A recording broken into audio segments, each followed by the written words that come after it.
Les marchés boursiers européens qui ont repris un gros morceau de la perte de vendredi après l'annonce par Donald Trump et de cette menace de relèvement de droits de douane sur les produits européens de 50%. Bonjour Véronique.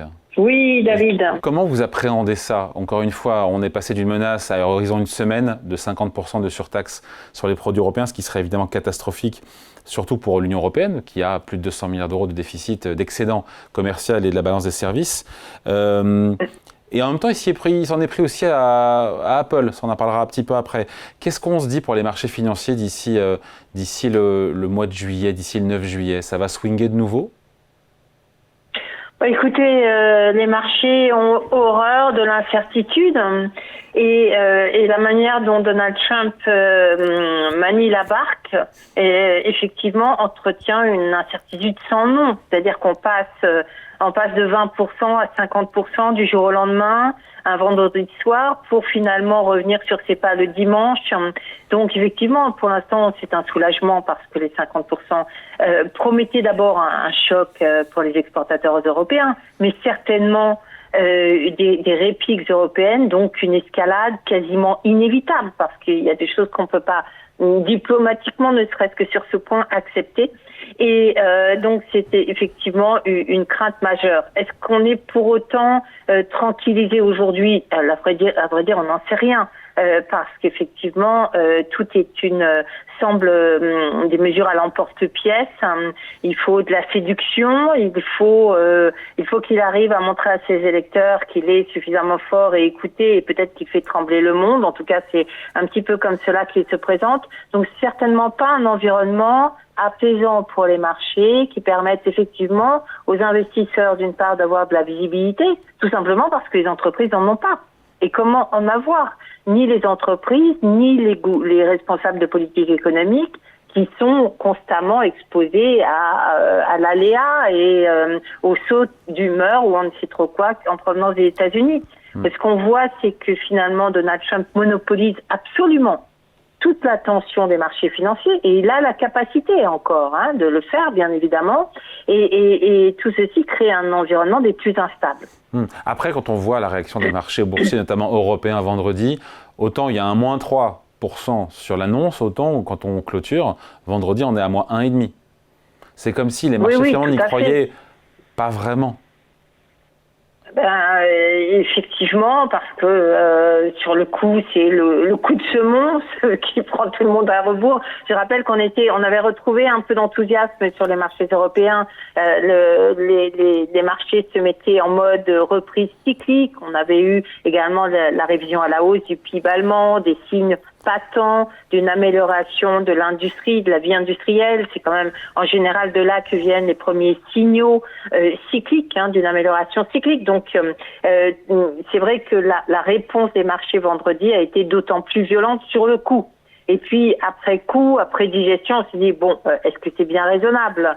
Il va falloir encore une fois négocier et sans doute que la réalité sera moins extrême que l'annonce, mais voilà, en attendant, on ne sait pas du tout sur quel pied vont danser les uns et les autres. Parce que du côté européen, c'est pas très clair non plus. Quelles sont véritablement les marges de manœuvre? Est-ce qu'on peut rétorquer aux mesures éventuellement? Donc on parle beaucoup des services, qui a également qui aurait des implications bien évidemment majeures, à la fois pour le pouvoir d'achat, enfin le fonctionnement économique, le pouvoir d'achat des consommateurs. Éventuellement, on revient sur la question de l'inflation, bien évidemment.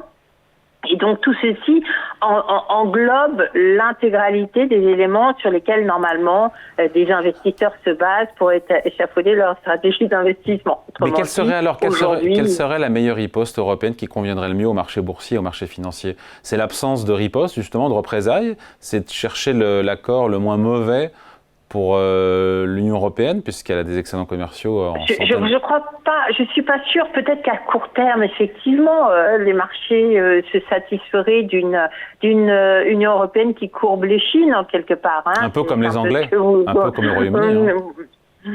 Oui, sauf qu'au Royaume-Uni, on avait un pays, c'est quasiment l'un des rares pays à l'égard desquels les États-Unis sont excédentaires. Ouais. Donc, c'est pas du tout la même situation. Et je pense que les marchés ont plutôt applaudi ou soutenu une Europe forte, qui se construit, transparente. On a vu la réaction aux annonces, par exemple, sur la défense commune, etc. Les marchés n'ont pas... Alors, après, dire quelle serait la réaction à brève échéance, on ne sait pas trop, mais fondamentalement... donc des représailles européennes, des représailles, des surtaxes douanières, des représailles pourraient plaire aux marchés financiers européens, du côté européen. Des représailles pourraient plaire, si ce n'est que des représailles, effectivement, risquent également d'inquiéter sur le coût de ces dernières. Donc, il y a toujours... Mais on a compris qu'effectivement, avec Donald Trump, il faut être dur, il faut être à la hauteur et quelque part le fragiliser avec des représailles. C'est comme ça qu'ont fonctionné les Chinois, finalement. Et l'exemple chinois est quand même largement repris. Donc je pense qu'on ne peut pas courber les Chines. De toute façon, on ne peut pas. Et donc il faut trouver effectivement un moyen de le gêner, de gêner sa stratégie pour lui faire revenir en arrière. Et on fait comment concrètement ?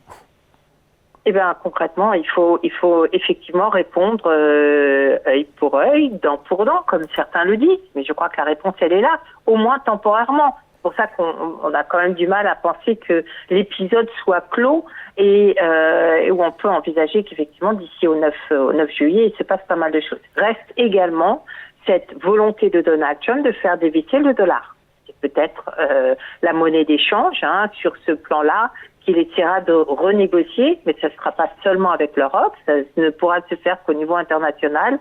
Est-ce qu'il se met dans une posture de pouvoir négocier une baisse du dollar ? On n'en a pas l'impression aujourd'hui. Mais voilà, cette nouvelle attaque vient peut-être renforcer son sac de flèches pour négocier, effectivement, être mieux en mesure de négocier une baisse du dollar. Voilà à peu près les interrogations aujourd'hui, avec ce qui vient en prime, c'est des déclarations sur le fait qu'on ne pourra pas baisser les dépenses comme envisagé, fort heureusement, on a envie de dire, quand on connaît la situation américaine, et qu'il va falloir targeter la croissance nominale, en disant on ne pourra pas avoir des gains de productivité aussi élevés qu'il le faudrait pour stabiliser la dette, donc c'est de la croissance nominale. Autrement dit, il nous dit c'est de l'inflation, avec une menace, bien évidemment, de hausse additionnelle des taux d'intérêt. Évidemment. Donc tout ceci est quand même extrêmement difficile du point de vue des investisseurs et du point de vue des marchés. Donc ça veut dire que le mois de juin sera volatile et il y a peu de chances qu'il soit haussier, au vu de tout ce qu'on vient de se dire là, sur le mois de juin.